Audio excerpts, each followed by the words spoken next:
প্রথম চান্সে যদি জান্নাতে যেতে চান, জাহান্নামের কোনো স্পর্শ ছাড়া যদি জান্নাতে যেতে চান, তাহলে এই 16 বদঅভ্যাস থেকে, 16টি অপরাধ থেকে নিজেকে বাঁচাবার চেষ্টা করতে হবে। নাম্বার 1, যাদের মধ্যে ঈমান নাই তারা জান্নাতে যেতে পারবে না। দ্বিতীয় সবচেয়ে বড় বাধা হলো আত্মীয়তার সম্পর্ক ছিন্ন করা। আত্মীয়তার সম্পর্ক ছিন্নকারী সে জান্নাতে যেতে পারবে না।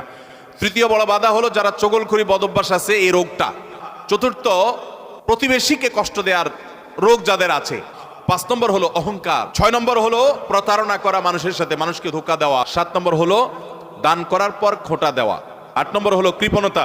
9 নম্বর হলো ঘুষ দেওয়া নেওয়া। 10 নম্বর হলো মা বাবার নাফরমানি করা, মা বাবার অবাধ্য হওয়া, মা বাবার অসম্মান করা। 11 নম্বর হলো মাদক আসক্ত হওয়া। 12 নম্বর হলো হারাম উপার্জন দ্বারা, হারাম খাদ্য দ্বারা, পানীয় দ্বারা শরীর গঠন করা। আর 13 নম্বর হলো রূঢ় স্বভাবের হওয়া। 14 নম্বর হলো গণক হওয়া। 15 নম্বর হলো ব্ল্যাক ম্যাজিক করা, ব্ল্যাক ম্যাজিশিয়ান। আর 16 নম্বর হলো সিল্কের পোশাক পরা।